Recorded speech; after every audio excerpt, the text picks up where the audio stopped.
أعوذ بالله من الشيطان الرجيم. بسم الله الرحمن الرحيم. السلام عليكم ورحمة الله وبركاته.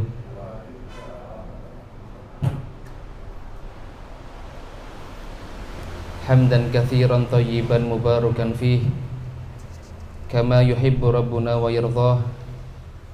أشهد أن لا إله إلا الله وأشهد أن محمدا عبده ورسوله.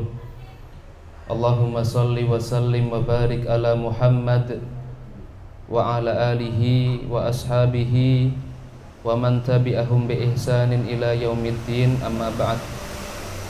يقول الله تعالى في كتابه الكريم: أعوذ بالله من الشيطان الرجيم. يا أيها الذين آمنوا اتقوا الله حق تقاته ولا تموتن إلا وأنتم مسلمون.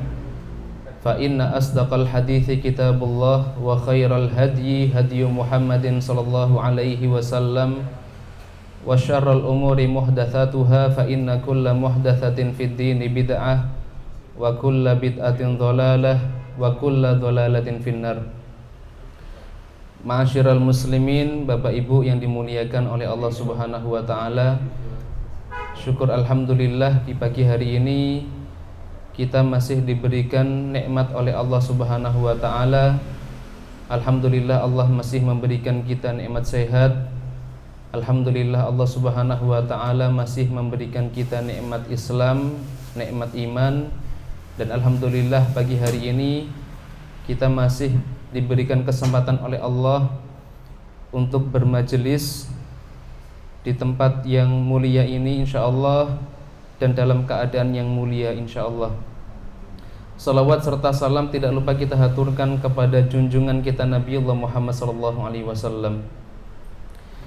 Bapak Ibu yang dimuliakan oleh Allah, pagi hari ini insyaallah kita akan membahas satu tema yang sangat penting sekali, yaitu berkaitan dengan masalah hati.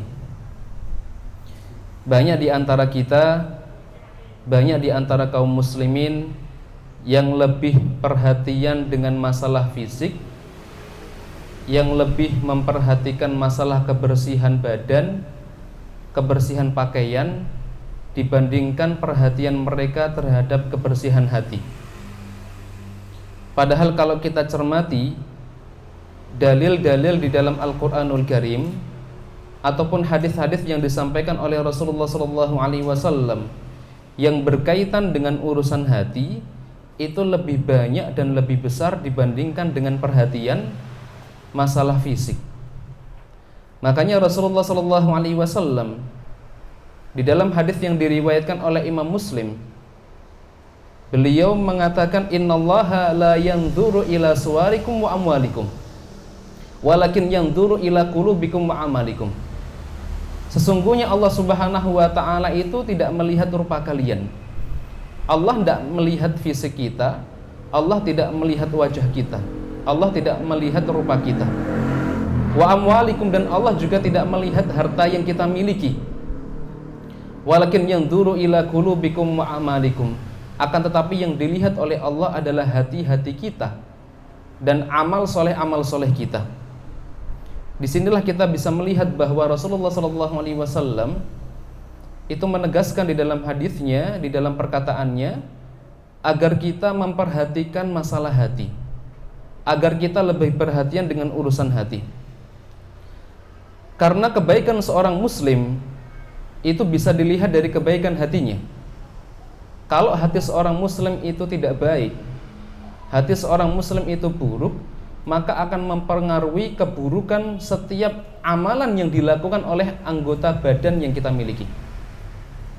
Kalau hatinya itu baik, maka badan kita nantinya akan mengamalkan amalan-amalan yang baik. Rasulullah SAW di dalam hadis yang diriwayatkan oleh Imam Muslim, dan hadis ini sangat masyhur, kita sering dengar hadis ini. Rasulullah SAW bersabda, fa inna fil jasadi mudghatan. Di dalam tubuh kita ini ada segumpal daging. Idza saluhat saluhal jasadu kulluh Wa idza fasadat fasadal jasadu kullu ala wahyal qalbu. Yang mana apabila segumpal daging ini baik, maka baiklah seluruh tubuhnya. Dan apabila segumpal daging ini buruk, tidak baik, rusak, maka rusaklah seluruh tubuhnya. Kalau hati seorang muslim, Bapak Ibu yang Allah muliakan, itu sudah rusak, penyakitan, maka akan mempengaruhi lisannya, mempengaruhi pendengarannya, mempengaruhi tangannya, mempengaruhi badannya. Lisannya mungkin akan banyak mengucapkan kata-kata kotor. Matanya mungkin akan lebih banyak melihat hal-hal yang Allah haramkan. Telinganya akan dia gunakan untuk mendengarkan musik-musik yang Allah haramkan. Itu kalau hati seseorang itu rusak. Tapi kalau hatinya baik, insya Allah akan berpengaruh juga terhadap lisannya. Mungkin lisannya nanti akan banyak berzikir, lisannya banyak menyebutkan hal-hal yang baik, banyak membaca Al-Quran. Matanya digunakan untuk melihat ciptaan-ciptaan Allah yang indah dan Allah halalkan, dan lain sebagainya. Itulah hakikat pentingnya hati. Oleh karenanya jamaah yang Allah muliakan, ketika Rasulullah SAW menjelaskan tentang hakikat takwa, makna takwa, Rasul tidak mengatakan orang yang bertakwa itu kalau pakai peci misalkan, tidak. Atau orang yang bertakwa itu kalau pakai baju muslim. Orang yang bertakwa itu kalau bajunya itu bagus-bagus terus, tidak. Orang yang bertakwa itu adalah badannya yang bersih terus, tidak.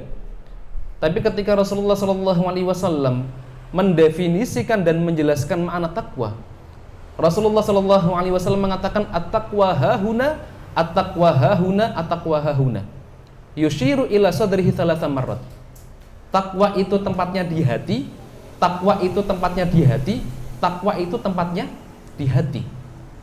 Jadi ukuran kebaikan seorang muslim adalah apabila dia baik hatinya ataukah buruk hatinya. Kalau hatinya baik, maka insya Allah dia akan menjadi muslim yang baik. Itulah tolak ukur ketakwaan yang disampaikan oleh Rasulullah SAW, bahwa muaranya, intinya itu ada di hati. Rasulullah sampai mengatakan 3 kali, at-taqwa hahuna, at-taqwa hahuna, at-taqwa hahuna. Takwa itu tempatnya di hati, takwa itu tempatnya di hati, takwa itu tempatnya di hati. Dan dari hadis ini juga kita bisa mengambil satu faedah, bahwa kita tidak boleh menghukumi seorang muslim atau muslimah itu dari zahirnya saja. Kalau dia misalkan muslim yang pakaiannya pakaian biasa, oh ini berarti orang yang tidak mulia misalkan. Kalau seandainya mungkin dia pakai bajunya biasa, tidak pakai baju muslim, belum tentu dia muslim yang buruk. Tidak boleh kita menghukumi seorang muslim hanya dari zahirnya saja, dari fisiknya saja, tidak boleh. Dan ini pernah ditegaskan oleh Rasulullah SAW, yaitu ketika Nabiullah Muhammad SAW sedang duduk-duduk dengan beberapa orang sahabat. Ya. Marra rajulun ala Rasulillah sallallahu alaihi wasallam faqala li rajulin indahu jalis. Ketika Rasulullah sallallahu alaihi wasallam sedang duduk, lewatlah seorang laki-laki. Ada seorang laki-laki yang lewat di depan Rasulullah sallallahu alaihi wasallam. Maka Rasul bertanya kepada sahabatnya yang duduk di sampingnya. Beliau mengatakan, ma ra'yuka fi hadza? Wahai sahabatku, bagaimana menurut kamu tentang laki-laki yang barusan lewat tadi? Maka sahabatnya mengatakan, hadza rajulun min asyrafin nas. Laki-laki yang barusan lewat tadi adalah laki-laki yang mulia katanya. Hadza wallahi hariyun in khataba an yunkah wa in syafa'a an yusyaffa wa in qala yusma' liqaulih. Demi Allah, kalaulah seandainya laki-laki ini meminang seorang perempuan, maka pinangannya itu akan diterima. Kalau dia meminta pertolongan, maka orang-orang itu akan berbondong-bondong untuk memberikan pertolongan. Dan ketika dia berbicara, maka orang-orang itu akan mendengarkan apa yang dia bicarakan. Fasakata Rasulullah SAW. Maka Rasulullah SAW terdiam dengan jawaban dari sahabat ini. Thumma marra rajulun akhar. Setelah itu lewat laki-laki yang lain, Bu, Pak. Lewat laki-laki yang kedua. Kemudian Rasulullah SAW bertanya lagi, ma ra'yuka bihadza? Ma ra'yuka fi hadza? Bagaimana menurut kamu tentang laki-laki yang barusan lewat tadi? Maka sahabatnya mengatakan, hadar rajul min fuqara'il muslimina. Laki-laki ini adalah laki-laki yang miskin, laki-laki yang kasihan. Hadza wallahi hariyun in khataba la yunkah wa in syafa'a la yusyafa' wa in qala la yusma' liqaulih. Demi Allah, katanya, kalau seandainya laki-laki ini dia meminang seorang perempuan, maka tidak ada seorang pun yang mau menerima pinangannya. Dan kalau dia minta pertolongan, tidak ada seorang pun yang mau menolongnya. Wa in qala la yusma' liqaulih, dan kalau dia berbicara, tidak ada seorang pun yang mau mendengarkan apa yang dia bicarakan. Kemudian Rasulullah SAW mengatakan, hadzal rajul khairun min mil'il ardi mithla hadza. Laki-laki yang kedua ini jauh lebih mulia dibandingkan dengan laki-laki yang pertama. Meskipun perbandingannya adalah satu orang laki-laki yang kedua dibandingkan dengan dunia ini dipenuhi oleh laki-laki yang pertama, maka laki-laki yang kedua ini jauh lebih mulia dibandingkan dengan laki-laki yang pertama. Ya. Inilah yang kemudian membuat kita harus berhati-hati, Bapak Ibu yang Allah muliakan. Janganlah sampai kita ini menghukumi seorang itu dari fisiknya, dari jasadnya, dari zahirnya. Karena ukuran kemuliaan seorang muslim itu ada pada hatinya, ada pada ketakwaannya. Inna akramakum indallahi atqakum. Sesungguhnya orang yang paling mulia di antara kalian adalah orang yang paling bertakwa. Inilah yang kemudian membuat kita harus lebih perhatian lagi dengan masalah hati. Hari ini banyak di antara kita yang lebih perhatian dengan masalah fisik, dengan urusan fisik, dengan urusan pakaian dibandingkan dengan urusan hati kita. Kita makan setiap hari, kalau nggak 3 kali nggak mantep, ya. Makannya harus 3 kali. Tapi kebutuhan nutrisi hati kita, pernah nggak kita bertanya-tanya apakah hari ini hati kita sudah mendapatkan nutrisi ilmu ataukah tidak? Mungkin banyak di antara kita yang tidak seperti itu, ya. Padahal kalau kita melihat bagaimana para nabi terdahulu, di antara doa yang dipanjatkan oleh mereka adalah doa supaya diberikan kebersihan hati, ya. Jadi doa para nabi, di antara doa yang dipanjatkan oleh mereka adalah doa supaya diberikan kebersihan hati. Ana ambilkan contoh. Ketika Nabiullah Ibrahim alaihissalam itu diutus oleh Allah Subhanahu wa taala untuk memberantas kesyirikan di kaumnya, bahkan bapaknya sendiri juga melakukan kesyirikan. Maka Nabiullah Ibrahim alaihissalam meminta kepada Allah Subhanahu wa taala agar diberikan hati yang bersih, diberikan hati yang selamat. Wala tukhzini yauma yub'atsun. Janganlah engkau hinakan aku ya Allah di hari kebangkitan nanti. Yauma la yanfa'u malun wala banun. Hari di mana harta dan anak-anak itu tidak ada manfaatnya. Illa man atallaha biqalbin salim. Kecuali orang-orang yang dia datang kepada Allah dengan membawa hati yang selamat, dengan membawa hati yang bersih. Inilah doa yang dipanjatkan oleh Nabiullah Ibrahim alaihissalam agar Allah Subhanahu wa taala membersihkan hati beliau. Dan ujian yang Allah Subhanahu wa taala berikan kepada beliau luar biasa besar. Bayangkan Bapak Ibu yang Allah muliakan, Nabiullah Ibrahim alaihissalam itu diuji oleh Allah Subhanahu wa taala bukan hanya dimusuhi satu orang, tapi dimusuhi satu negara. Rajanya yo musuhi, kaumnya yo memusuhi, bahkan keluarga beliau juga memusuhi. Makanya beliau berdoa kepada Allah agar beliau diberikan kebersihan hati. Ya. Yauma la yanfa'u malun wala banun. Hari di mana harta dan anak-anak itu tidak ada manfaatnya. Illa man atallaha biqalbin salim. Kecuali orang-orang yang datang kepada Allah dengan membawa hati yang salim, hati yang bersih, hati yang selamat. Itu doa yang dipanjatkan oleh Nabiullah Ibrahim alaihissalam. Kemudian Nabiullah Musa alaihissalam, beliau juga berdoa kepada Allah agar beliau itu dilapangkan hatinya. Nabi Musa alaihissalam diutus oleh Allah untuk mendakwahi kaum Bani Israel, mendakwahi Fir'aun la'natullah alaih. Makanya ujian yang Allah Subhanahu wa taala timpakan kepada beliau itu sangat besar sekali. Beliau minta sama Allah, Rabbishrah li sadri wa yassir li amri wahlul 'uqdatam min lisani yafqahu qawli. Surat Thaha ayat ke-25 sampai dengan 28. Ini doa yang dipanjatkan oleh Nabiullah Musa alaihi salam. Rabbishrah li sadri. Ya Rabb, lapangkanlah dadaku. Wa yassir li amri. Mudahkanlah urusanku. Wahlul 'uqdatam min lisani. Lepaskanlah kekakuan di lidahku. Yafqahu qawli, agar mereka mengerti perkataanku. Itulah doa yang dipanjatkan oleh Nabiullah Musa alaihi salam. Beliau minta sama Allah supaya dilapangkan dadanya, dilapangkan hatinya. Bahkan Nabiullah Muhammad SAW, manusia terbaik di muka bumi ini, Pak Bu, beliau juga minta sama Allah agar beliau hatinya ini dibersihkan, khususnya dari segala macam penyakit hati. Apa doa yang dipanjatkan oleh Rasulullah SAW?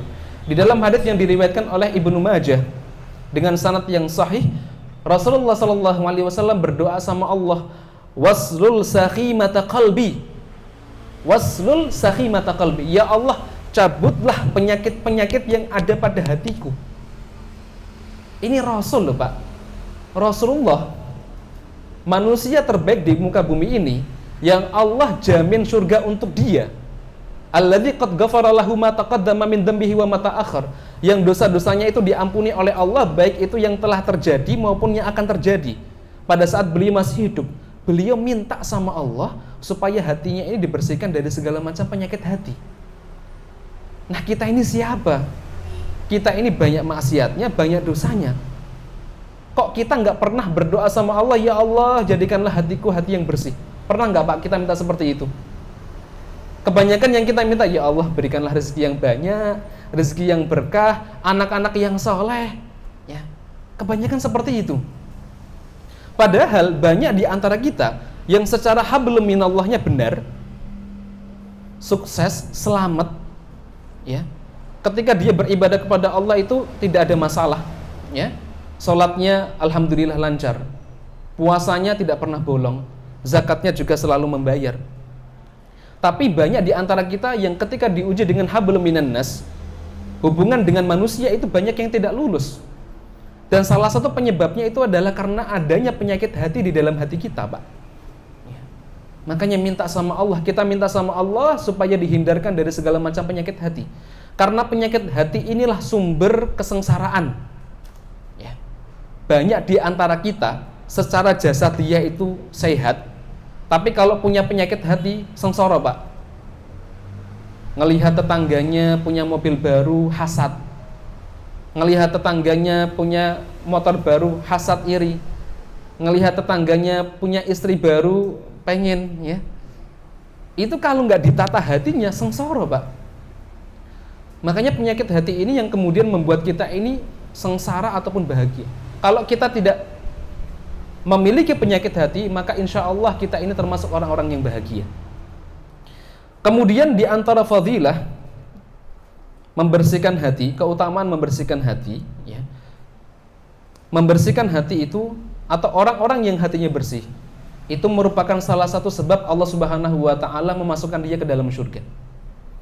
Kalau kita memiliki hati yang bersih, hati yang terhindar dari segala macam penyakit hati, Pak, insya Allah ini salah satu wasilah, salah satu sebab Allah Subhanahu wa ta'ala akan memasukkan kita ke dalam surga. Kalau kita pengen buktinya, silahkan nanti bisa dibaca satu hadis, ya. Satu hadis yang diriwayatkan oleh Imam Ahmad dari sahabat Anas bin Malik. Beliau mengatakan kunna julusan ma'a Rasulillah sallallahu alaihi wasallam. Dulu kami pernah duduk bareng dengan Rasulullah sallallahu alaihi wasallam. Kemudian Rasulullah sallallahu alaihi wasallam mengatakan apa? Yatlu'u 'alaikumul an rajulun min ahlil jannah. Akan datang kepada kalian seorang laki-laki penghuni surga. Fatala'a rajulun minal ansor. Kemudian lewatlah seorang laki-laki Ansor. Dari wajahnya terdapat bekas air wudu, kemudian tangan kirinya itu nenteng sandal. Dan ternyata ucapan Rasulullah SAW ini diulangi di hari berikutnya. Rasulullah mengatakan, yatlu alaikumul an rajulun min ahlil jannah. akan nampak, akan datang di hadapan kalian seorang laki-laki penghuni surga. Dan ternyata yang keluar itu laki-laki yang pertama tadi, Pak, di hari kemarin itu. Dia sambil nenteng sandal pakai tangan kirinya, dari wajahnya itu terdapat bekas air wudhu. Sampai 3 hari berturut-turut. Maka ada seorang sahabat namanya Abdullah bin Amr bin Al-As radhiyallahu ta'ala anhuma. Beliau merasa ghibtah. Ghibtah itu cemburu, iri dengan kebaikan, dengan amal soleh yang dilakukan oleh seorang muslim. Dia pengen meniru, ini amal solehnya apa ini? Penasaran dia, Pak Bu. Akhirnya diikuti sampai rumahnya. Kemudian Abdullah bin Amr bin Al-As mengatakan, wahai saudaraku, saya ini sedang punya masalah dengan bapakku, dengan ayahku. Dan saya berjanji saya nggak akan pulang ke rumah selama 3 hari. Maka izinkan aku untuk tinggal di rumahmu. Akhirnya tinggal di rumahnya selama 3 hari.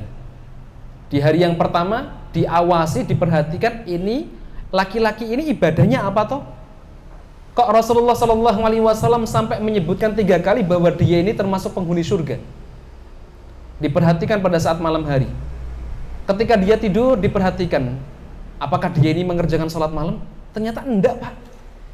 Diperhatikan dari malam sampai menjelang pagi, menjelang subuh, diperhatikan dia enggak bangun untuk mengerjakan sholat malam. Sesekali ngelilir itu apa ya? Bangunlah ya.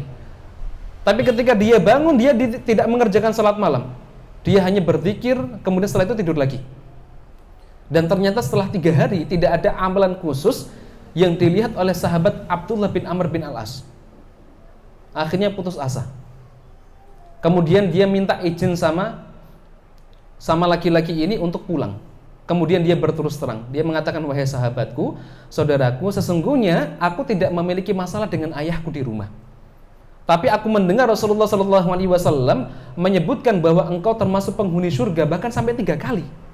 Maka aku penasaran dengan amalan apa yang engkau kerjakan. Maka laki-laki ini mengatakan, ya begitulah seperti apa yang engkau lihat. Kemudian akhirnya Abdullah bin Amr bin Al-As pulang.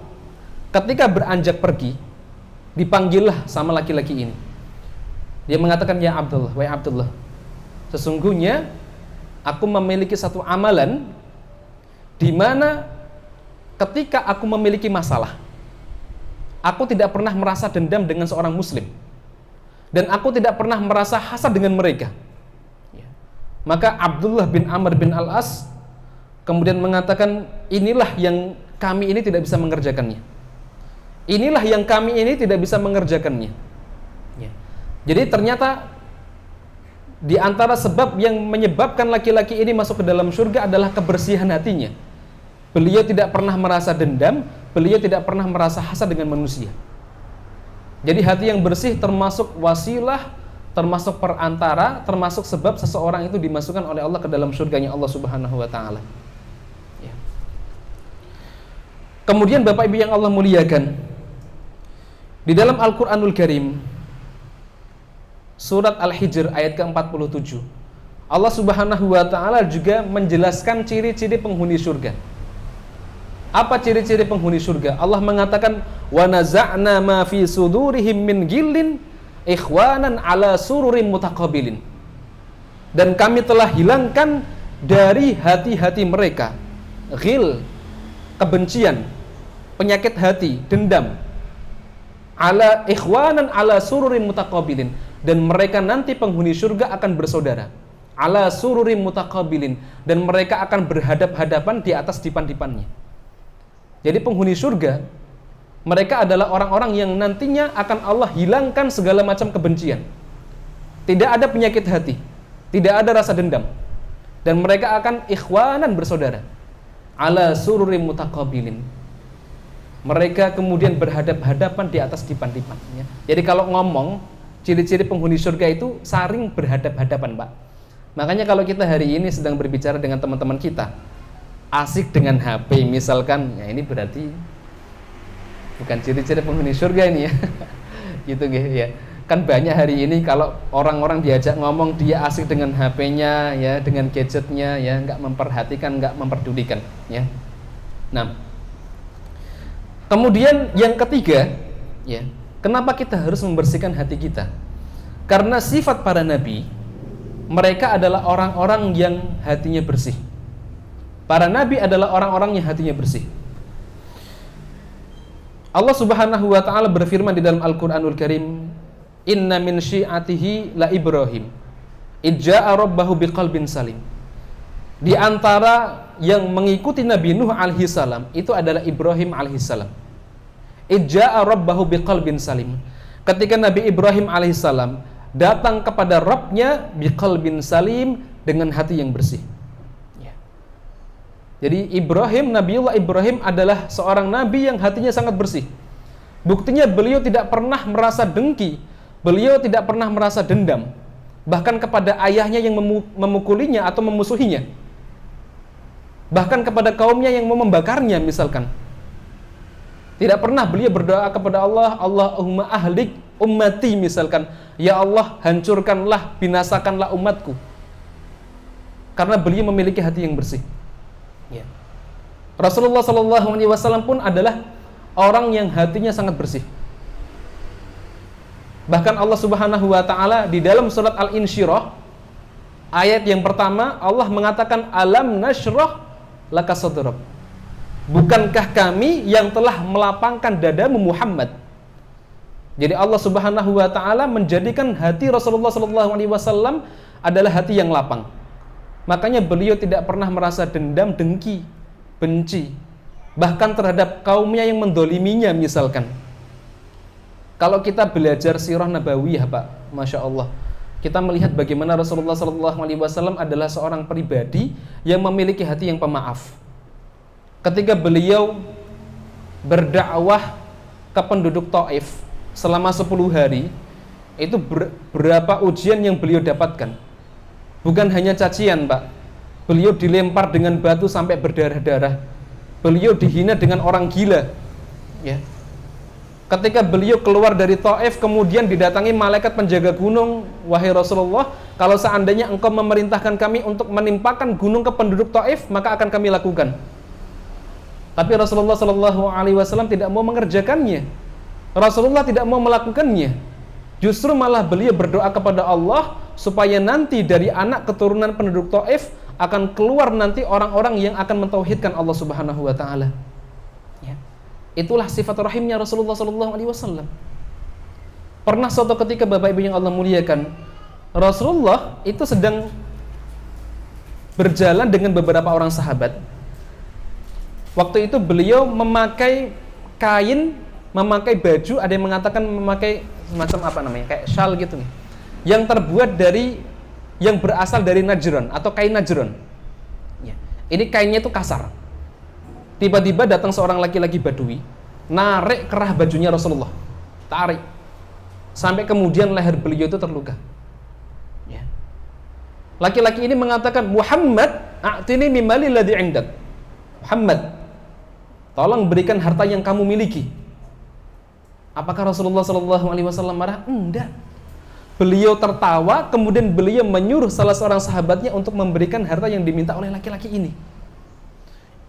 Betapa rahimnya Rasulullah SAW. Ketika perang Uhud, ada sekitar 70 orang sahabat penghafal Al-Quran yang meninggal dunia. Termasuk diantaranya adalah paman Rasulullah SAW, Hamzah bin Abdul Muthalib. Coba bayangkan Pak, Rasulullah SAW itu pelipis beliau berdarah. Kemudian beliau itu pipinya itu tertusuk rantai bersih ya. Sampai disebutkan beberapa kali beliau pingsan. Apakah setelah selesai perang kemudian beliau minta sama Allah, ya Allah ahlik ummati, binasakanlah umatku? Tidak. Justru Rasulullah SAW kemudian mengatakan, Allahumma ghafir li qaumi fa innahum la ya'lamuna. Ya Allah ampunilah kaumku, fa innahum la ya'lamuna. Sesungguhnya mereka itu tidak tahu, mereka nggak ngerti ya. Di dalam perang Hunain Mbak, perang Hunain itu adalah salah satu perang di mana Rasulullah SAW itu mendapatkan ghanimah yang sangat banyak ya. Saking banyaknya, sahabat yang baru masuk Islam ya, Abu Sufyan bin Harb itu mendapatkan kurang lebih sekitar 100 ekor onta. Ada Hakim bin Hizam dan lain sebagainya. 100 ekor onta itu kalau Hari ini harga onta berapa Pak satunya Pak? 30 juta lah ya. Kali 100 berapa itu? 3M ya. Ghanimahnya sangat banyak sekali. Dan Rasulullah SAW pada waktu itu membagikan ghanimah yang banyak kepada beberapa orang sahabat, khususnya yang baru masuk Islam. Dan dia adalah sahabat yang mungkin memiliki kedudukan ya. Kemudian orang-orang Ansor, orang-orang Madinah, sebagian merasa iri. Ini kok baginya kok ada yang aneh ya. Ya. Akhirnya timbullah kasak-kusuk di antara mereka, sehingga orang-orang munafik kemudian menyebarkan was-was di antara para sahabat Ansor. Ada yang mengatakan hadhihi qismatun ma'udila fiha. Ini pembagian yang tidak adil. Ada yang mengatakan hadhihi qismatun la turaddu biha wajhullah. Pembagian ini tidak mengharapkan wajah Allah katanya. Maka Rasulullah SAW mendengar apa yang dikatakan oleh sebagian orang ini, kemudian beliau mengumpulkan sahabat Ansor. Beliau mengatakan waman ya'dil idza lam ya'dilillah wa rasuluh. Siapa yang bisa adil, kata Rasul? Kalaulah Allah dan Rasulnya itu sudah tidak dianggap adil lagi, terus yang bisa adil siapa? Rahimallahu Musa, rahimallahu Musa, rahimallahu Musa. Faqad udhiya bi aktsari min hadza fasabara. Semoga Allah merahmati Musa. Semoga Allah merahmati Musa. Semoga Allah merahmati Musa. Musa alaihissalam diuji oleh Allah dengan ujian yang berat, fasabara, tapi beliau bersabar. Ya. Ujian yang Allah timpakan kepada Nabi Musa alaihissalam sangat berat dan beliau bisa bersabar. Ujiannya apa Ustaz? Salah satu fitnah yang ditimpakan kepada Nabiullah Musa, Nabi Musa alaihissalam Pak, ya. Itu beliau itu dituduh sama kaumnya. Ada yang mengatakan beliau punya penyakit baros. Baros itu kusta, ya. Jadi sekujur badannya itu ada penyakit kustanya. Kenapa? Karena orang-orang Bani Israel, mereka itu punya hobi, punya tradisi. Mereka ini kalau mandinya mandi bareng, Pak. Mandi jamaah, nggak pakai baju, ya, telanjang. Dan Nabi Musa kalau diajak ya nggak mau toh ya. Mosok Nabi diajak mandi bareng nggak pakai baju, ya. Maka kemudian akhirnya sebagian di antara orang-orang Bani Israel menuduh Nabi Musa alaihissalam itu punya penyakit baros. Di dalam tafsir yang lain beliau disebutkan di fitnah memiliki ngapunten nggih, penyakit kelaminnya itu membesar, penyakit kelamin. Ya. Tapi beliau sabar. Ya. Jadi itulah kelapangan hati Rasulullah SAW, kebersihan hati Rasulullah SAW. Beliau adalah orang yang sangat pemaaf. Beliau adalah orang yang sangat bersih hatinya, tidak pernah merasa benci, tidak pernah merasa dengki. Ya. Itu fadilah, keutamaan yang ketiga, bahwa membersihkan hati atau orang yang bersih hatinya itu adalah ciri atau sifat para Rasul dan para Nabi. Ya. Kemudian yang keempat, menjadi orang yang bersih hatinya nanti akan menjadi manusia yang paling mulia. Kalau kita ingin menjadi manusia yang paling mulia, maka bersihkan hati kita, sucikan hati kita. Di dalam hadisnya Rasulullah SAW dari sahabat Abdullah bin Amr bin Al-As, qila li Rasulillah SAW. Ya. Dikatakan kepada Rasulullah SAW, ada seorang laki-laki bertanya kepada Nabi, ya Rasulullah, ayyun nas afdal, wahai Rasulullah, siapakah manusia yang paling mulia? Maka Rasulullah SAW mengatakan, kullu mahmumil qalbi suduqul lisan. Setiap mahmumul qalbi dan suduqul lisan. Qalu, maka para sahabat mengatakan, suduqul lisan na'rifuhu ya Rasul. Kalau lisan yang jujur, lisan yang benar, na'rifuhu, kami paham. Fama mahmumul qalbi, apa yang dimaksud dengan mahmumul qalbi? Qala, maka Rasulullah SAW mengatakan, at-taqi an-naqi. Yang dimaksud dengan mahmumul qalbi adalah orang yang bertakwa, an-naqi, yang bersih hatinya. La ithma fihi wala baghi, tidak ada dosa baginya, tidak ada dosa padanya, dan tidak ada kezaliman padanya. Wala ghillin wala hasadin, dia tidak memiliki ghil, kebencian, wala hasadin, dan tidak memiliki sifat hasad. Rawahu Ibnu Majah. Hadis ini diriwayatkan oleh Imam Ibnu Majah dengan sanad yang sahih. Ya. Itulah beberapa keutamaan kenapa kita harus membersihkan hati kita, Bapak Ibu yang Allah muliakan. Karena orang-orang yang bersih hatinya itu merupakan salah satu di antara ciri penghuni surga, salah satu sebab Allah masukkan ke dalam surga. Kemudian doa yang dipanjatkan oleh para nabi adalah supaya dibersihkan hatinya. Dan sifat atau ciri-ciri para nabi adalah orang-orang yang hatinya bersih. Kemudian kalau kita ingin dijadikan orang yang mulia atau orang yang paling mulia, maka kita harus membersihkan hati kita. Kemudian Bapak Ibu yang Allah muliakan, ya, hati itu ada bermacam-macam. Ya. Ada orang-orang yang dia memiliki hati yang sehat atau qalbun salim, hati yang selamat. Ada orang-orang yang dia memiliki hati yang mati. Ada orang-orang yang dia memiliki hati yang sakit. Orang-orang yang dia hatinya sehat itu yang bagaimana, Ustaz? Orang-orang yang hatinya sehat, hatinya selamat adalah orang-orang yang dia terbebas dari syahwat. Orang-orang yang dia terbebas dari syahwat, yaitu keinginan-keinginan yang bertentangan dengan syariat Allah, bertentangan dengan perintah Allah. Dan orang-orang yang terhindar, terbebas dari syubhat, perkara-perkara yang tidak jelas, atau perkara-perkara yang menyeleweng dari kebenaran, kemudian terhindar dari kemusyrikan. Inilah orang-orang yang dia memiliki hati yang bersih, hati yang selamat. Dan ini telah dijelaskan oleh Allah Subhanahu wa taala di dalam surat Asy-Syura ayat ke-88 dan 89. Tadi sudah kita sampaikan, ya. Yauma la yanfa'u malun wala banun illa man atallah biqalbin salim.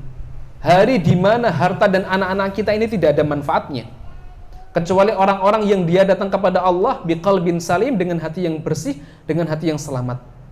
Ya. Di antara makna biqalbin salim, kata Imam Mujahid, seorang mufassir, muridnya Ibnu Abbas, dan kata Al-Hasan, maksud dari biqalbin salim adalah yakni minasyirki, selamat dari kesyirikan, selamat dari kemusyrikan. Itulah orang-orang yang nanti akan menghadap Allah Subhanahu wa taala. Ya. Kemudian hati yang kedua adalah hati yang mati. Ya. Hati yang mati adalah hati yang dia tidak mengenal siapa Rabbnya, tidak kenal siapa Allah. Kemudian dia tidak mau beribadah kepada Allah Subhanahu wa taala, memperturutkan hawa nafsunya, memperturutkan nafsu duniawinya. Kemudian bahkan tidak peduli dengan murka Allah. Sudah disampaikan ini. Kalau kamu tidak sholat, Mas, kalau kamu tidak sholat, Mbak, tidak menutup aurat, Mbak, maka nanti diancam oleh Allah dengan ancaman neraka misalkan. Tak wedi. Justru malah nantang. Makanya naudzubillah kalau seandainya hari ini ada orang-orang yang mempermainkan neraka. Wis ra apa-apa aku mlebu neraka ra apa-apa. Nanti ketemu artis-artis Hollywood misalkan. Ya. Naudzubillah, ya. Naudzubillah, ya. Nah, seseorang yang dia memiliki hati yang mati, maka akan susah untuk diberikan nasihat, susah mendapatkan ilmu, susah mendapatkan hidayah. Kenapa? Karena hatinya ini sudah hitam, Pak, ibaratnya. Disebabkan karena apa? Disebabkan karena banyaknya maksiat yang dia lakukan. Karena setiap maksiat yang kita lakukan, Bapak Ibu yang Allah muliakan, Allah itu akan memberikan satu noktah hitam, satu titik hitam di dalam hati kita. Makanya Rasulullah SAW bersabda, Innal mu'min idza adznaba nukita fi qalbihi nuqtatus sauda. Sesungguhnya seorang mukmin ketika dia berbuat dosa, nukita fi qalbihi nuqtatus sauda, maka akan diletakkan di dalam hatinya satu titik hitam. Kalau dia bertobat kepada Allah, maka titik hitam ini akan dihapuskan oleh Allah. Tapi kalau dia semakin banyak maksiatnya, maka titik hitamnya akan semakin banyak, kemudian hatinya menjadi hati yang hitam legam. Kemudian Rasulullah SAW membacakan firman Allah, Kalla bal rana ala qulubihim ma kanu yaksibun. Ya. Ini bahayanya kalau kita banyak maksiat. Ya. Akan membuat hati kita ini menjadi hitam. Kalau hati kita hitam, Pak, susah mendapatkan nasihat. Makanya di antara penghalang ilmu, penghalang seseorang dari mendapatkan ilmu itu adalah kalau dia banyak maksiat. Ya. Kenapa? Karena ilmu itu cahaya dan kemaksiatan itu ibarat kegelapan. Makanya Imam Malik Bapak Ibu yang Allah muliakan, itu beliau punya murid namanya Imam Syafi'i. Ketika Imam Malik menyuruh Imam Syafi'i untuk membacakan kitab di hadapan beliau, Imam Malik tahu bahwa Syafi'i ini adalah laki-laki yang cerdas, murid yang cerdas. Maka Imam Malik berpesan kepada Imam Syafi'i, "Ya Syafi'i, inni arallah qad alqa ala qalbika nurun, fala tutfi'uhu bidzulmatil ma'siyah." Wahai Syafi'i, sesungguhnya aku melihat Allah telah memberikan cahaya ilmu di dalam hatimu, dan janganlah engkau padamkan cahaya ilmu tersebut dengan kemaksiatan yang engkau kerjakan. Jadi kalau kita bermaksiat kepada Allah, susah dapat ilmu, susah mendapatkan hidayah, ya.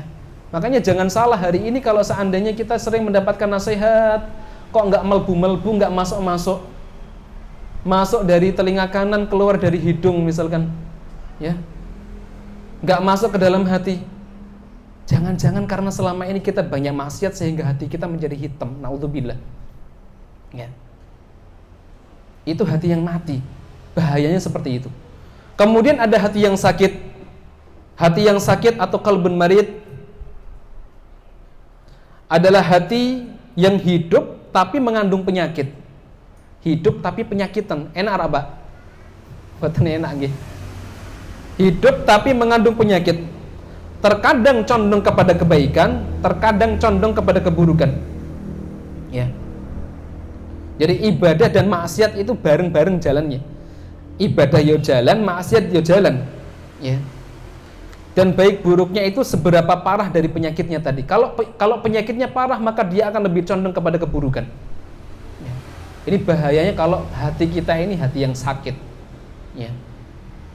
Kemudian Bapak Ibu yang Allah muliakan, ya, ada beberapa hal yang harus kita perhatikan. Secara hukum asal, hal-hal ini dibolehkan, dimubahkan oleh Allah.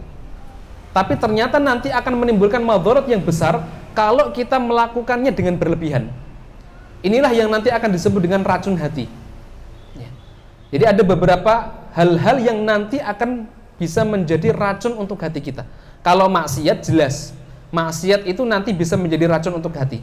Tapi ini ada perkara-perkara yang hukum asalnya itu mubah, boleh, tapi nanti bisa menjadi racun hati. Ya.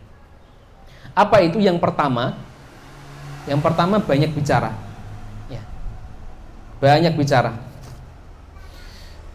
Bapak Ibu yang Allah muliakan, bicara boleh mboten? Boleh. Tapi kalau seseorang itu banyak bicara, berlebihan dalam bicara, ini juga banyak madharatnya. Banyak madharatnya. Oleh karenanya Bapak Ibu yang Allah muliakan, hari ini kalau kita perhatikan, ada bapak sama anak nggak rukun, itu disebabkan karena lisan. Suami istri cerai nggak rukun, itu juga banyak disebabkan karena lisan. Ya. Ada Pak D dengan Bude nggak baik, itu karena lisan. Dengan sahabat karib, dengan kawan dekat, itu bisa bermusuhan karena apa? Karena lisan. Ya. Inilah bahayanya lisan. Ya. Oleh karenanya, kalau kita perhatikan bagaimana para ulama-ulama kita memperingatkan kita tentang bahaya lisan, itu mereka memperingatkan dengan sangat dengan sangat tegas. Ya. Salah satunya adalah apa yang disampaikan oleh sahabat Abdullah bin Mas'ud. Abdullah bin Mas'ud di dalam satu qaulnya, beliau mengatakan, walladzi la ilaha ghairuh, demi Tuhan, demi zat yang tidak ada Tuhan selainnya, selain Allah. Ya. Ma ala dhahril ardi syai'un ahwaju ila tuli sijnin mil lisan. Tidak ada yang nampak di atas muka bumi ini, sesuatu di atas muka bumi ini yang lebih butuh untuk dikekang, dipenjara, melebihi kebutuhan lisan kita. Jadi lisan kita ini adalah anggota tubuh yang paling butuh untuk dikekang. Karena kalau kita punya lisan dan lisan kita umbar, ini akan banyak madharatnya, Pak. Ya, akan banyak madharatnya. Kemudian nasihat lain yang disampaikan oleh sahabat Abu Bakar As-Siddiq. Sahabat Abu Bakar As-Siddiq itu suatu ketika pernah didatangi oleh sahabat Umar bin Khattab. Umar bin Khattab berkunjung ke rumahnya Abu Bakar As-Siddiq. Ketika beliau berkunjung ke rumahnya Abu Bakar As-Siddiq, beliau melihat Abu Bakar As-Siddiq itu memegang lisannya. Lisannya dipegang. Maka Umar mengatakan, "Mah ghafarallahu laka." Kenapa engkau memegang lisanmu wahai Abu Bakar? Ghafarallahu laka. Semoga Allah mengampuni kesalahanmu. Maka Abu Bakar mengatakan apa? Inna hadza awradanil mawarid. Ini loh yang bisa memasukkanku ke dalam neraka. Ini loh lisan ini yang bisa memasukkanku ke dalam neraka. Ini bahayanya lisan, Pak. Ya. Kalau kita masih kurang dengan perkataannya Abdullah bin Mas'ud, masih kurang dengan perkataannya Abu Bakar As-Siddiq, kita akan dengarkan perkataannya manusia yang paling mulia, Rasulullah Shallallahu Alaihi Wasallam. Apa yang disampaikan oleh Rasulullah? Rasulullah Shallallahu Alaihi Wasallam pernah bertanya kepada sahabat Mu'ad bin Jabal, "Ya Mu'ad, maukah kamu aku beritahu kunci untuk masuk ke dalam surga?" Kunci surga itu apa toh? Maka Rasulullah Shallallahu Alaihi Wasallam mengatakan, "Kuffa alaika hadza." Pelihara ini, pelihara lisanmu, jagalah lisanmu. Faqala Mu'ad, kemudian Mu'ad bertanya kepada Rasulullah, "Ya Rasulullah, a inna lamu'akhaduna bima natakallamu bih?"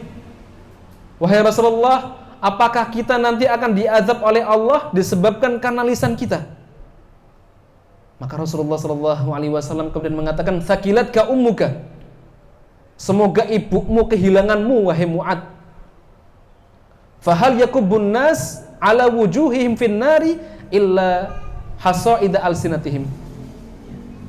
Bukankah manusia ditelungkupkan oleh Allah Subhanahu wa taala ke dalam neraka disebabkan karena lisan-lisannya, disebabkan karena ucapannya, disebabkan karena omongannya. Ya. Ini ancaman yang jelas dari Rasulullah sallallahu alaihi wasallam bahwa termasuk di antara sebab Allah Subhanahu wa taala memasukkan orang ke dalam neraka itu karena lisannya. Ya. Makanya hari ini menjaga lisan itu sangat penting sekali, Pak. Bu, ya. Jaga lisan kita, jaga tangan kita, karena hari ini tulisan itu adalah representasi dari lisan kita. Hati-hati kalau kita berkomentar di sosial media, hati-hati kalau kita menulis status di WA, status di Facebook, status di Instagram misalkan, hati-hati. Ya.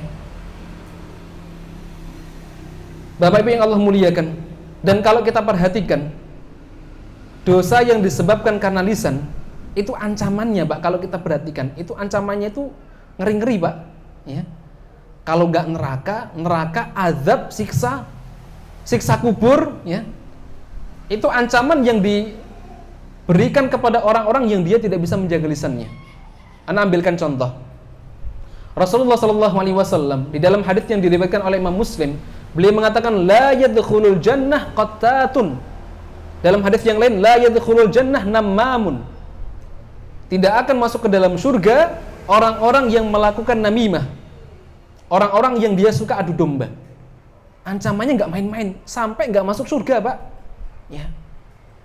Ini ancaman untuk orang-orang yang dia namimah, yang mengadu domba. Bahkan di dalam hadis yang lain, Rasulullah SAW pernah suatu ketika berjalan dengan beberapa orang sahabat.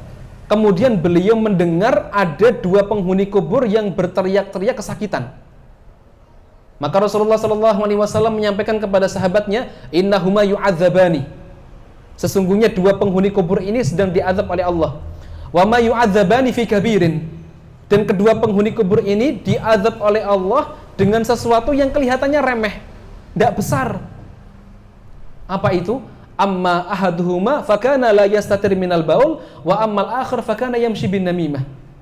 Yang satu diazab oleh Allah disebabkan karena dia tidak bisa menjaga apa namanya, Pak, ya, baulnya, pipisnya. Jadi kalau pipis mungkin dia tidak cebok, kalau pipis dia tidak bisa menjaga apa namanya pipisnya, kemudian mengotori bajunya, membuat najis bajunya, pakaiannya misalkan. Wa ammal akhir fakana yamshi bin namimah. Sedangkan yang satu lagi diazab oleh Allah karena dia suka bernamimah. Dia sukanya adu domba. Ya. Jadi ancamannya nggak main-main. Neraka, azab kubur. Ya. Rawahul Bukhari. Hadis ini diriwayatkan oleh Imam Al-Bukhari.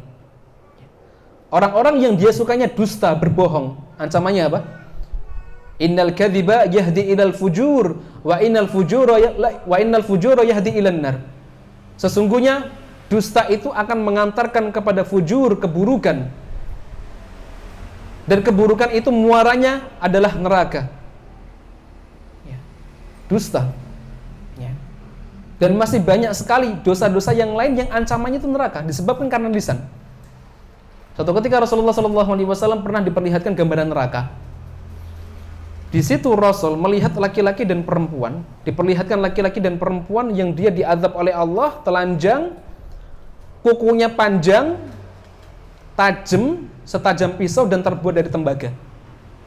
Kemudian laki-laki dan perempuan ini mencakari wajah mereka sendiri, mencakari tubuh mereka sendiri, dicakar-cakar Pak Bu, sampai kemudian badannya hancur. Maka Rasulullah SAW bertanya kepada Jibril, Jibril, ini siapa ini? Kok ada orang-orang yang dapat azab seperti itu? Maka Jibril alaihissalam kemudian mengatakan mereka itulah orang-orang yang ketika hidup di dunia itu suka memakan daging bangkai saudaranya.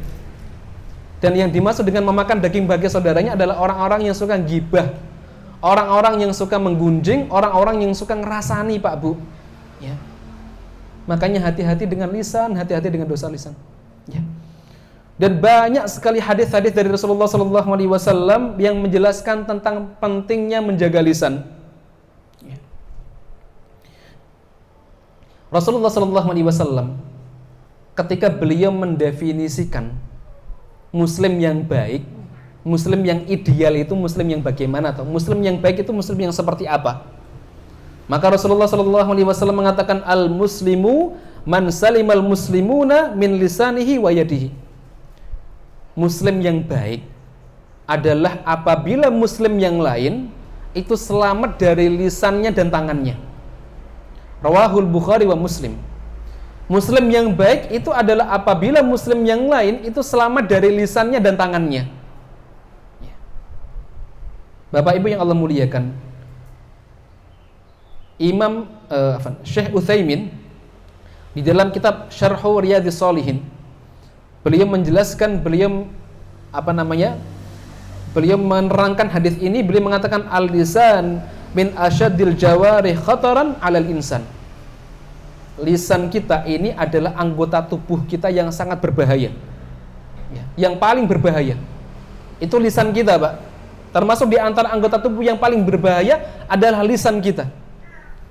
Makanya kalau kita perhatikan hadis yang tadi saya bacakan, seorang Muslim yang baik itu adalah apabila Muslim yang lain selamat dari lisannya dan tangannya. Kalau kita perhatikan, Rasulullah SAW itu lebih mendahulukan lisan dibandingkan dengan tangan. Betul nggak Pak? Lisan dulu baru tangan.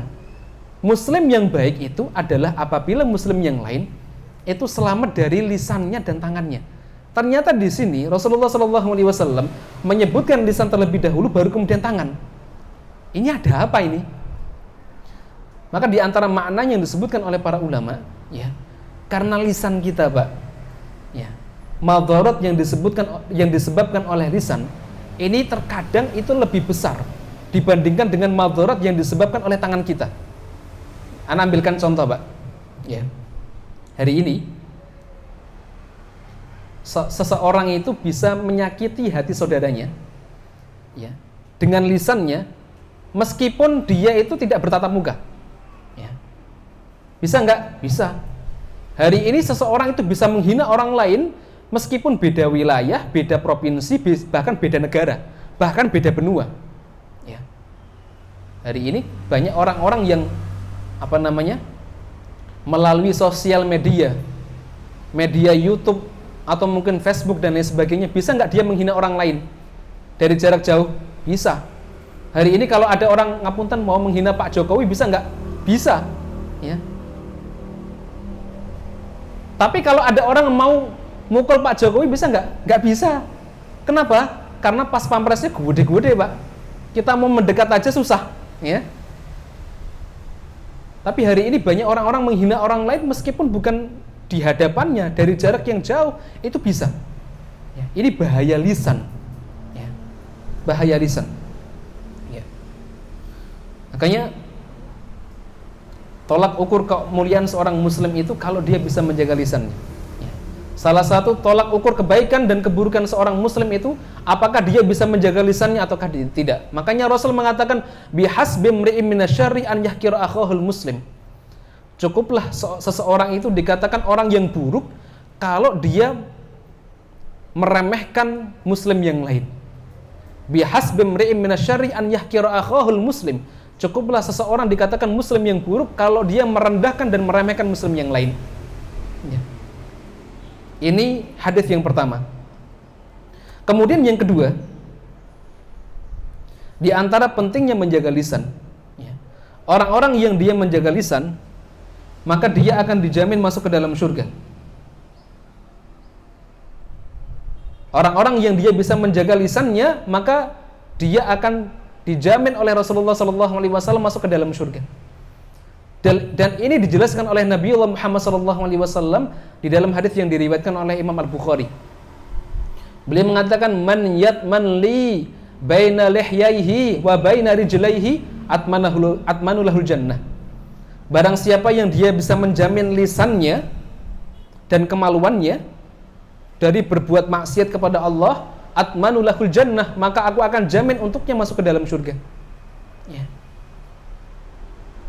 Jadi orang-orang yang dia bisa menjaga lisannya, ini termasuk salah satu bentuk jaminan Allah melalui lisan Rasulullah SAW bahwa dia akan dimasukkan ke dalam surga. Ya. Bapak Ibu yang Allah muliakan, Rasulullah SAW itu pernah diperlihatkan gambaran neraka. Ya. Dan ketika Rasulullah SAW diperlihatkan gambaran neraka, ternyata penghuni neraka itu kebanyakan perempuan. Penghuni neraka, Bu, ini kebanyakan perempuan. Ya. Kemudian ada seorang sahabat yang bertanya kepada Rasulullah SAW, kenapa? Ya. Kenapa banyak perempuan itu masuk ke dalam neraka? Maka Rasulullah mengatakan, bikufrihinna, karena mereka kufur. Kemudian ada seorang sahabat yang bertanya kepada Rasulullah SAW, yakfurna billah, apakah mereka kufur kepada Allah? Maka Rasulullah SAW mengatakan, yakfurnal ashir wa yakfurnal ihsan. Mereka kufur terhadap suami-suami mereka dan mereka kufur dengan kebaikan-kebaikan yang dilakukan oleh suaminya.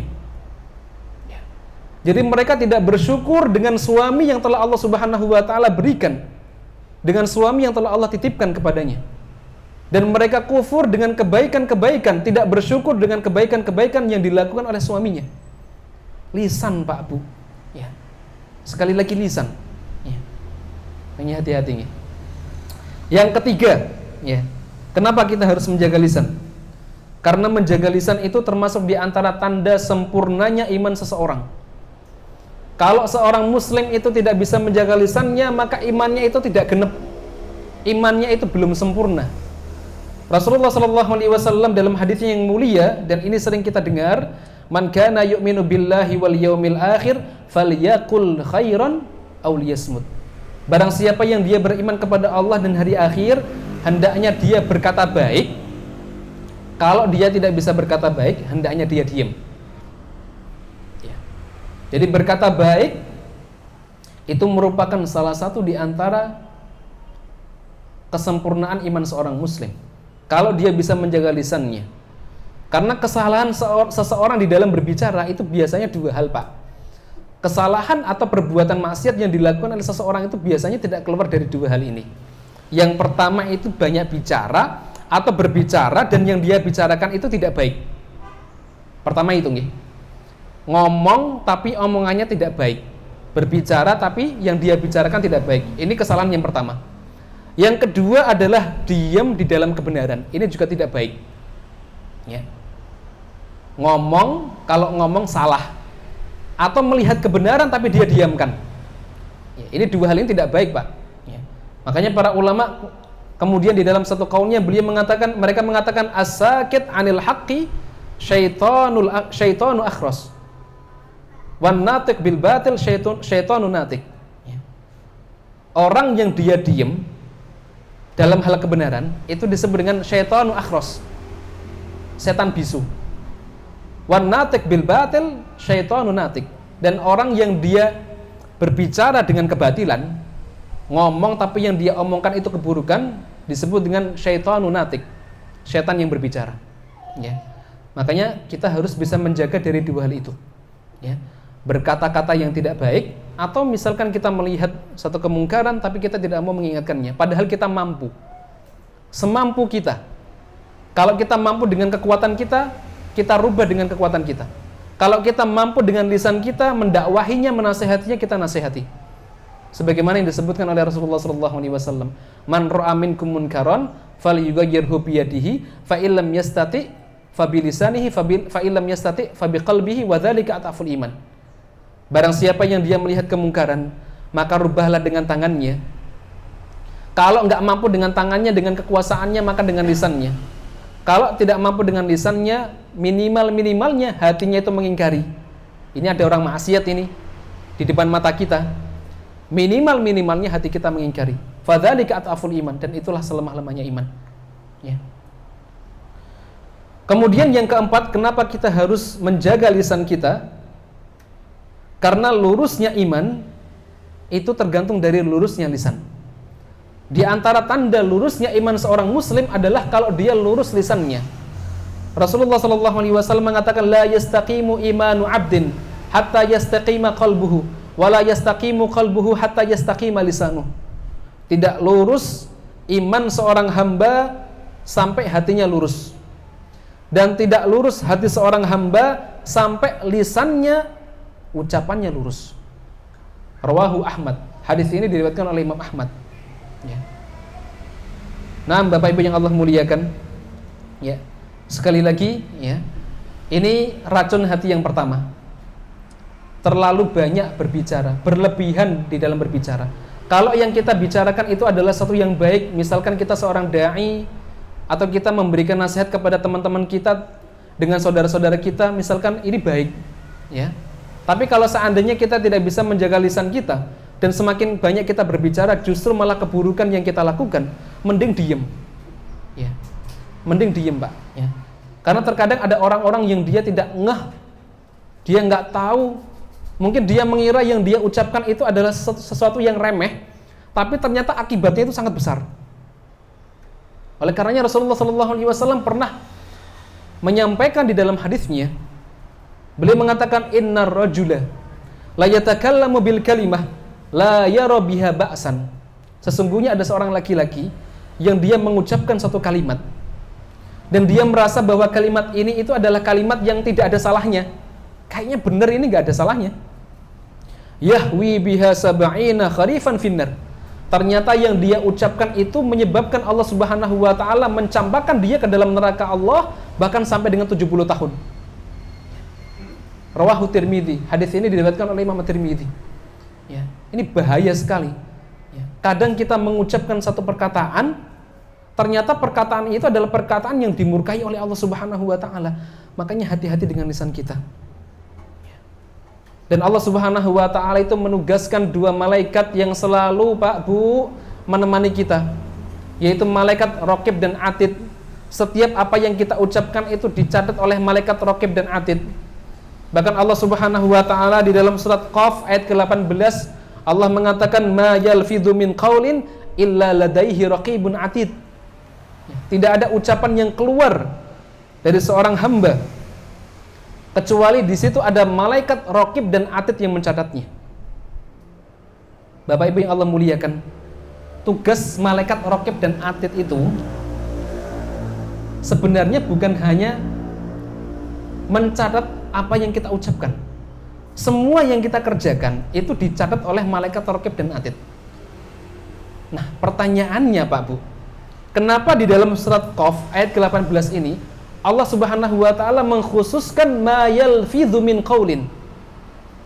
Tidak ada ucapan yang terucap, yang keluar dari lisan seseorang, illa ladaihi raqibun atid. Ini menunjukkan bahwa Allah menginginkan kita untuk lebih perhatian dengan masalah lisan.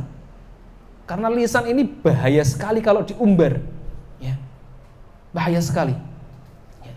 Setiap apa yang kita ucapkan itu pasti dicatat oleh malaikat Raqib dan Atid. Ya.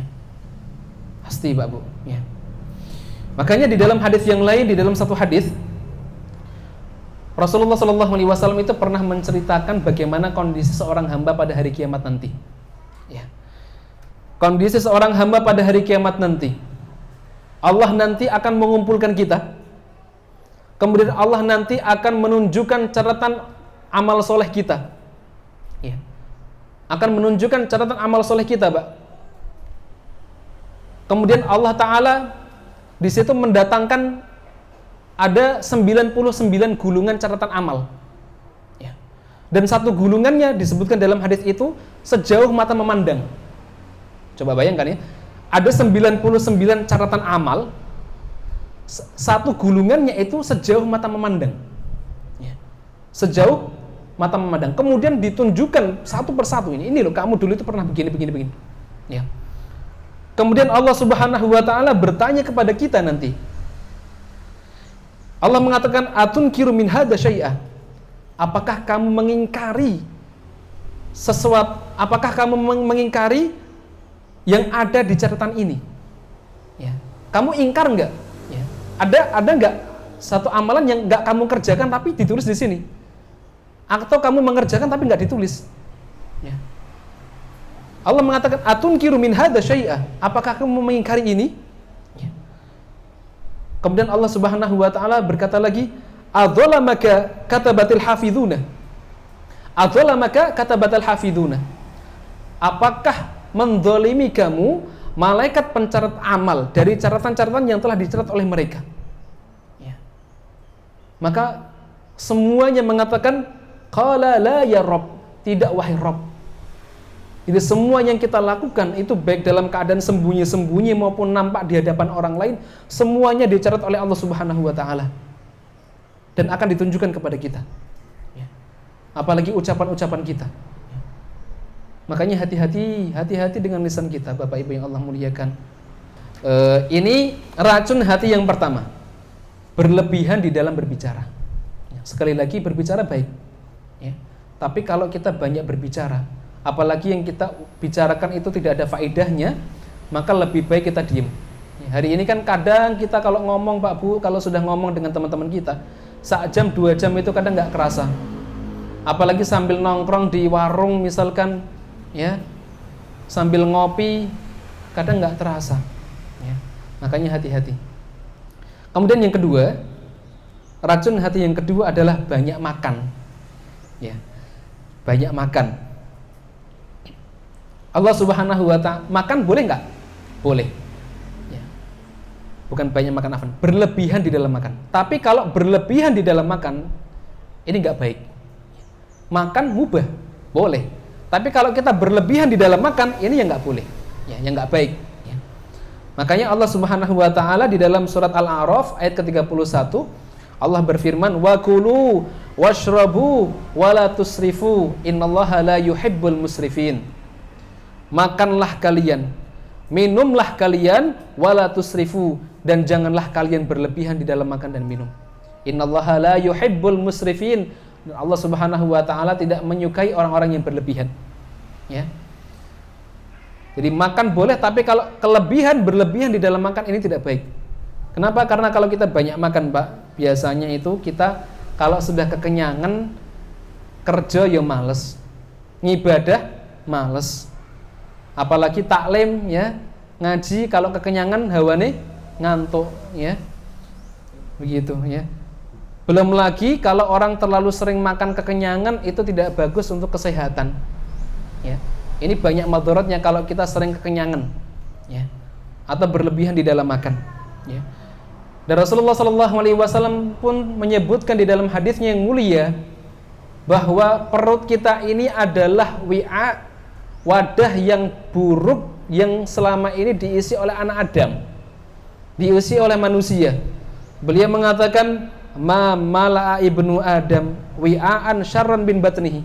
Tidak ada satu tempat yang paling buruk yang diisi oleh anak Adam yang lebih buruk dari perutnya.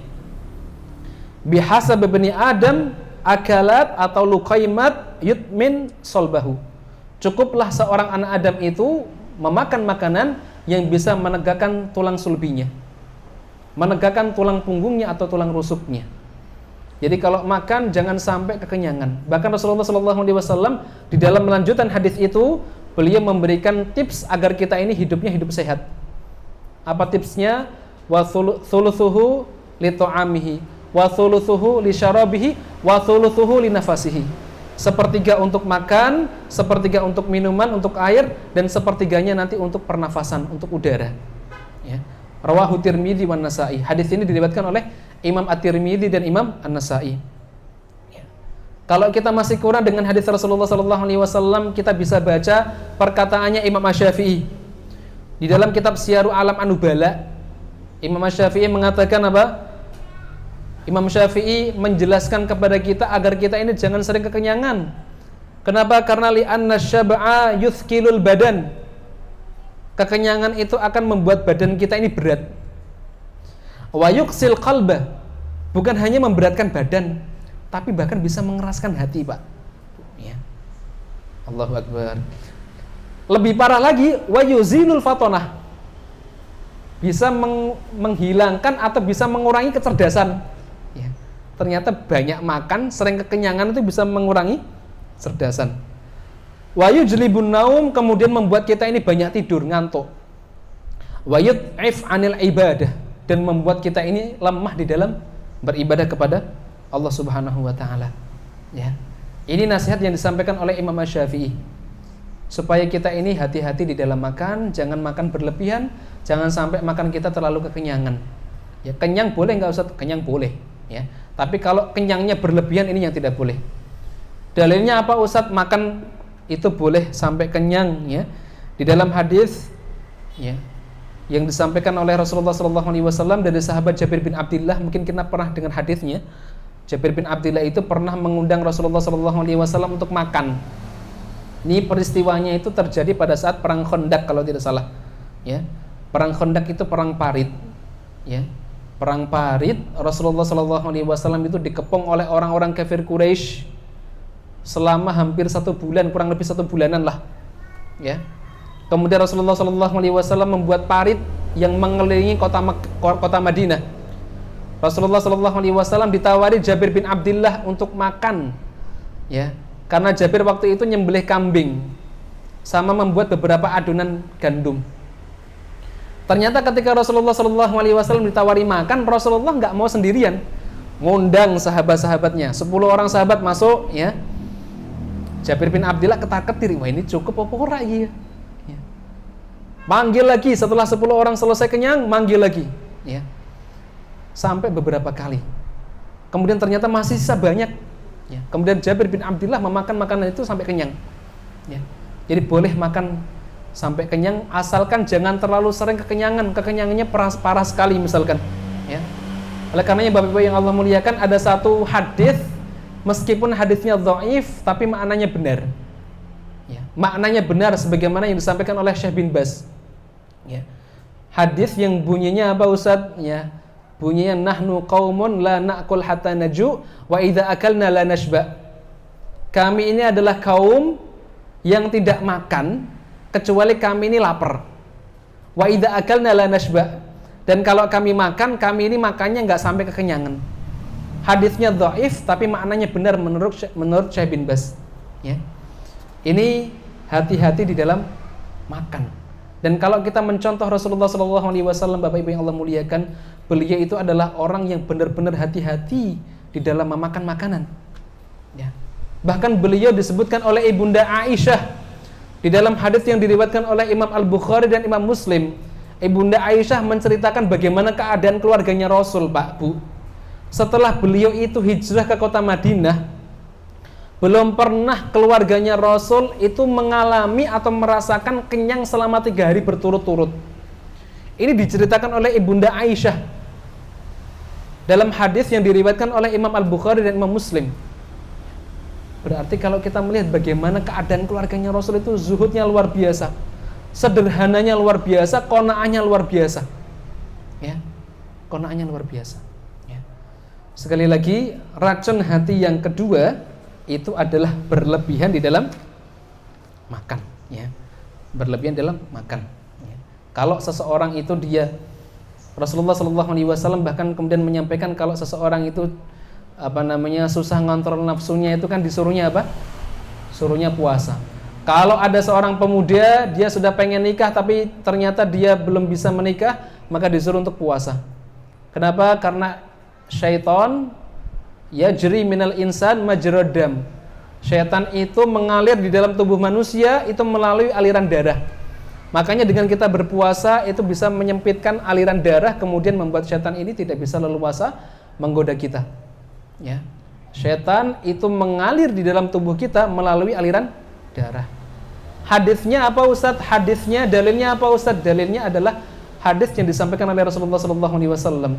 Ketika beliau sedang i'tikaf, datang istri beliau, ya, datang istri beliau berkunjung.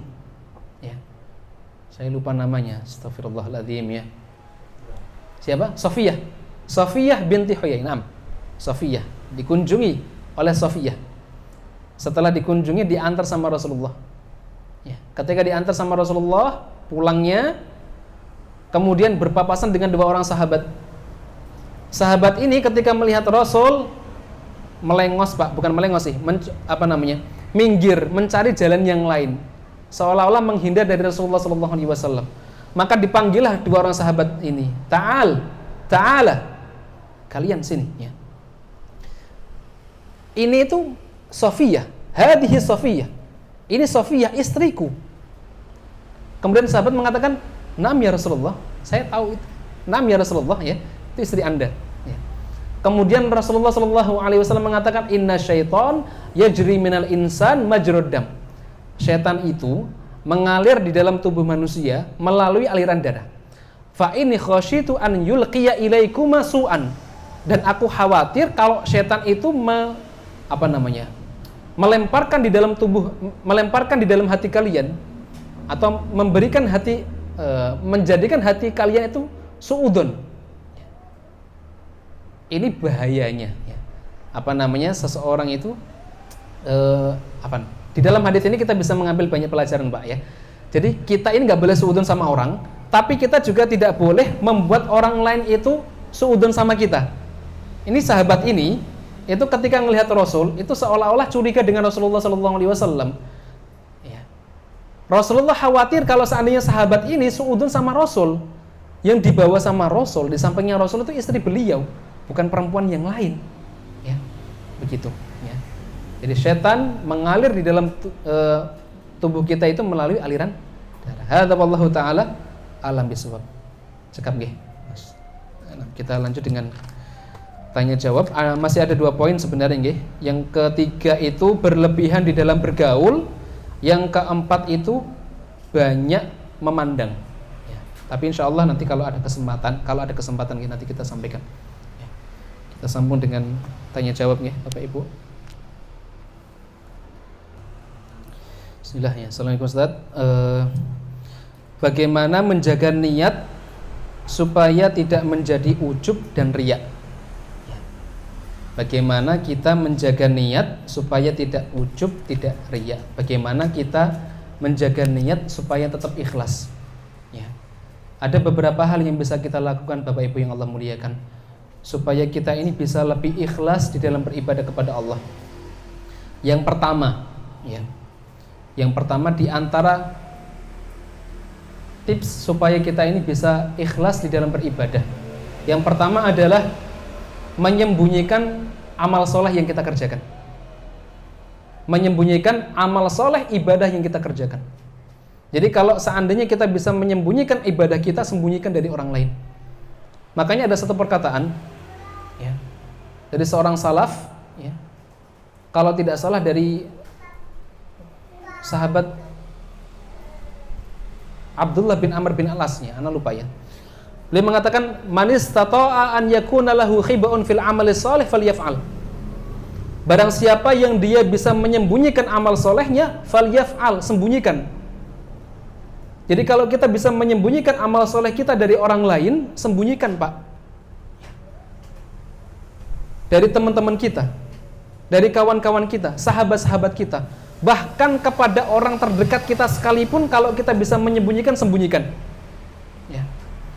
Ada satu hadis yang sering kita dengar.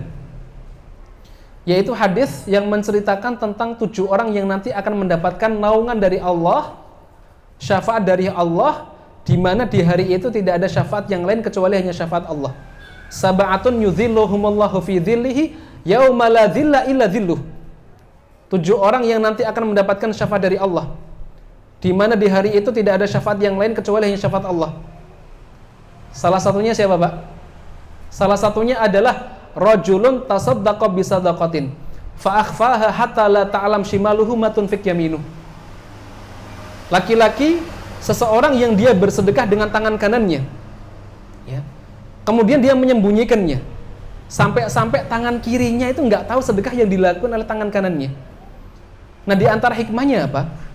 Bapak Ibu yang Allah muliakan, tangan kiri dan tangan kanan itu kan anggota tubuh kita yang nggak mungkin bisa, yang tidak terpisahkan, betul nggih? Kalau kita kerja, tangan kiri dan tangan kanan di bawah enggak? Bawah, ya. Kalau kita bermain, main-main, ya, tangan kiri dan tangan kanan di bawah enggak? Di bawah. Belum tentu kalau kita kerja, istri kita di bawah, belum tentu, Pak. Padahal istri kita adalah orang terdekat kita misalkan, ya. Kalau kita mau ke kamar mandi, istri di bawah enggak? Enggak di bawah. Tapi tangan kiri dan tangan kanan di bawah enggak? Di bawah. Maka di antara maknanya adalah dengan orang terdekat kita sekalipun, kalau kita bisa menyembunyikan amal soleh kita, sembunyikan, Pak. Kalau kita bisa menyembunyikan. Makanya kalau kita bisa menyembunyikan sedekah kita dari orang lain, dari teman kita, bahkan dari keluarga kita, sembunyikan. Kalau kita bisa menyembunyikan ibadah sunnah-sunnah kita, sholat sunnah kita dari orang lain, sembunyikan. Kalau kita bisa menyembunyikan bacaan Al-Quran kita dari orang lain, sembunyikan. Meskipun secara hukum syar'i, kalau kita menampakkan amal soleh itu boleh enggak, Pak? Boleh sebenarnya, asalkan ikhlas, ya. Dalilnya apa, Ustaz? Dalilnya surat Al-Baqarah, Allah Subhanahu wa taala berfirman, "In tubdu shadaqati fa ni'mahi wa in tukhfuha wa tu'tuhal fuqara fa huwa khairul lakum." Kalau kamu menyembunyikan sedekah kamu, fa ni'mahi, maka itu baik, asalkan ikhlas. Kalau kamu menampakkan sedekah kamu, maka itu baik asalkan ikhlas.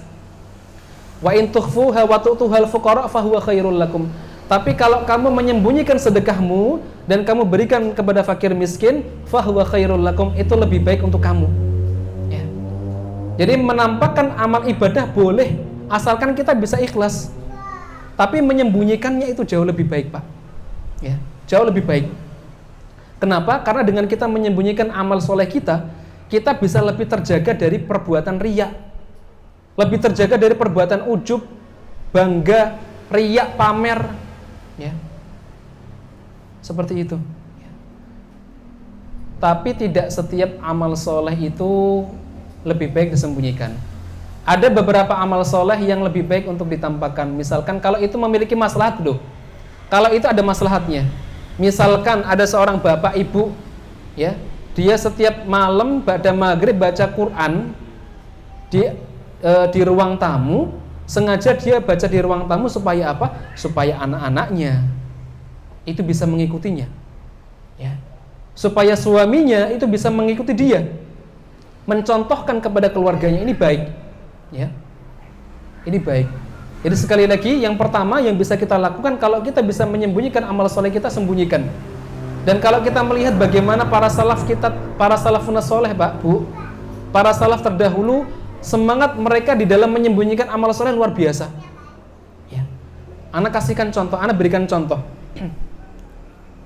Ya. Dulu di masa sahabat Nabi, ada seorang imam namanya Tamim Ad-Dari. Tamim Ad-Dari itu adalah imam sholat tarawih pada masa Khalifah Umar bin Khattab. Dan sholat tarawihnya yang dipimpin oleh Tamim Ad-Dari, Bapak Ibu yang Allah muliakan, itu kalau sholat tarawih, sholat malam, selesai sholat, biasanya jamaahnya itu langsung bubar. Kalau kita selesai sholat tarawih itu kan masih ada yang nongkrong di masjid, ngopi, ngobrol, ngoten nggih. Ini kalau sudah selesai sholat, bubar semuanya. Kenapa? Karena sholat malam, sholat tarawih yang dipimpin, diimami oleh Tamim Ad-Dari itu dari ba'da isya sampai menjelang waktu subuh. Waktu sahurnya mau habis, kalau nggak balik dan cepet-cepet, nanti nggak bisa sahur. Ya. Satu rakaat yang beliau baca itu bisa sampai 200 ayat. Ya. Makanya dikisahkan di dalam Syiarul A'lam Nubala, ya. Sampai jamaahnya tuh kalau sholat tuh pakai tekan, Pak, bawa tongkat, ya. Saking lamanya itu. Ya. Dan ketika Tamim Ad-Dari ditanya oleh seorang laki-laki, ya, laki-laki ini bertanya kepada Tamim Ad-Dari, ya Tamim, kalau jenengan ngimami sholat kan kita sudah tahu ini, ya, panjangnya luar biasa, bacaannya yang dibaca apa? Tapi saya pengen tahu, kalau Anda mengerjakan sholat malam sendirian itu seperti apa? Apa jawaban Tamim Ad-Dari? Beliau mengatakan, la raq'atan wahidatan usolliha fi jawfil lail ahabbu ilayya min an usolliya lailan thumma aqussan nasa ala dzalik. Satu rakaat, Masya Allah ini ya. Satu rakaat yang aku kerjakan di keheningan malam, di tengah malam, tidak ada orang lain yang tahu kecuali hanya aku dan Allah.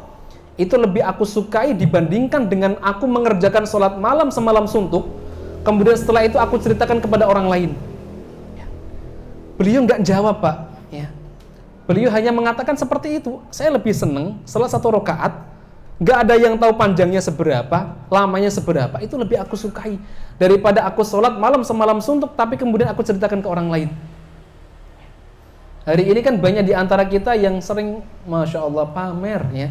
Bahkan sengaja mancing-mancing pertanyaan supaya kita ditanya, Bu, ya, tadi malam itu Masya Allah, jam 3 malam itu bintangnya banyak, ya, bulannya itu indah, ya. Sengaja mancing seperti itu. Kenapa? Biar ditanya, loh Bu, kok belum tidur? Biasa, rutinitas, ya. Sengaja, ya, sholat malam, ya. Ben ditanya, mancing-mancing sengaja, ya. Jadi kalau kita bisa menyembunyikan amal soleh, kita sembunyikan. Ya.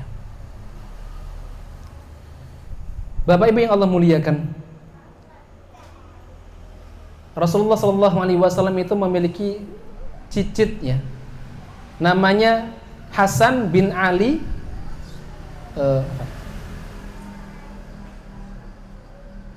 Ali bin Hasan bin Ali bin Abi Thalib. Ali bin Hasan bin Ali bin Abi Thalib, atau biasa yang kita kenal dengan Ali Zainal Abidin. Ya. Tahukah kita amal soleh apa yang dilakukan oleh Ali Zainal Abidin? Ya. Di antara amal soleh yang dilakukan oleh Ali Zainal Abidin, beliau itu memiliki satu kegemaran, hobi, sedekahus sir, sedekah yang sembunyi. Jadi setiap malam, Bapak Ibu yang Allah muliakan, beliau itu mikul gandum, bawa gandum. Kemudian gandum ini dibagikan kepada penduduk Madinah yang miskin, para janda, anak-anak yatim, dibagi oleh Ali Zainal Abidin. Dan apa yang beliau lakukan gak ada yang tahu. Bahkan sampai istrinya gak tahu. Dan ini beliau lakukan bertahun-tahun. Terus kapan bisa ketahuan, Ustadz? Ketahuannya ketika beliau meninggal dunia. Yang memandikan itu melihat punggungnya beliau itu warnanya biru kemerah-merahan, ya. Dan ketika beliau meninggal, semenjak beliau meninggal, biasanya fakir miskin yang mendapatkan gandum, ya, setiap malamnya itu sudah tidak mendapatkan lagi. Kemudian mereka menyimpulkan, oh ternyata selama ini yang memberikan gandum untuk fakir miskin itu adalah Ali Zainal Abidin. Gak ada yang tahu, bahkan istrinya gak tahu. Ini semangatnya para salaf di dalam menyembunyikan amal soleh mereka. Semangatnya luar biasa. Makanya Bapak Ibu yang Allah muliakan, sekali lagi, ya, kalau kita bisa menyembunyikan ibadah kita, sembunyikan, ya. Kemudian di antara tips yang lain, kurang 3 menit Mas, mungkin satu lagi, ya. Kemudian di antara hal lain yang bisa kita lakukan, ya, supaya kita bisa ikhlas di dalam beribadah kepada Allah, ya, tidak riya, ya. Di antaranya adalah selalu merasa kurang dengan ibadah yang kita kerjakan. Jadi tidak puas dengan amal soleh yang kita kerjakan. Ya. Kita merasa bahwa ibadah kita ini jangan-jangan belum sempurna. Maka karena kita merasa tidak sempurna ibadah kita, kurangnya ibadah kita, akhirnya kita termotivasi untuk mengerjakan ibadah-ibadah yang lain. Ana ambilkan contoh Bapak Ibu yang Allah muliakan.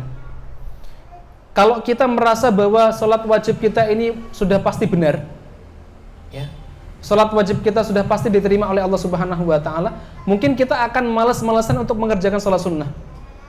Ya. Tapi kalau kita merasa ini jangan-jangan sholat saya ini belum sempurna, jangan-jangan bacaan saya ini belum benar, maka mungkin kita akan menambahkan dengan sholat-sholat sunnah. Kenapa? Karena sholat sunnah itu nanti akan menyempurnakan pahala dari sholat wajib, ya, menyempurnakan pahala dari sholat wajib. Oleh karenanya dalam sebuah hadis disebutkan bahwa Allah Subhanahu wa Ta'ala nanti akan menghisab para hamba-hambanya, dan termasuk amalan yang dihisab itu adalah amalan-amalan yang wajib. Kemudian ketika malaikat itu melihat amalan-amalan wajib itu, kemudian dilihat ternyata ada yang kurang sempurna pahalanya, maka Allah Subhanahu wa Ta'ala mengatakan, unduru hal li abdin min tatawu'in, unduru hal li abdi min tatawu'in, lihatlah apakah hamba-hambaku ini memiliki amalan-amalan sunnah. Kalau hamba itu memiliki amalan sunnah, maka Allah akan memerintahkan kepada malaikatnya untuk apa? Atimmu, sempurnakanlah pahalanya. Jadi kalau kita merasa kurang dengan ibadah yang kita lakukan, kita akan termotivasi untuk melakukan ibadah-ibadah yang lain, ya. Ini yang kedua. Ya, 6. Kemudian yang lain apa yang bisa kita lakukan, Ustadz? Yang lain yang bisa kita lakukan, ya, berdoa sama Allah. Berdoa sama Allah supaya kita diberikan keikhlasan. Berdoa sama Allah supaya amal soleh kita diterima oleh Allah Subhanahu wa Ta'ala, ya. Karena tidak ada yang tahu apakah amal kita ini diterima oleh Allah ataukah tidak, ya.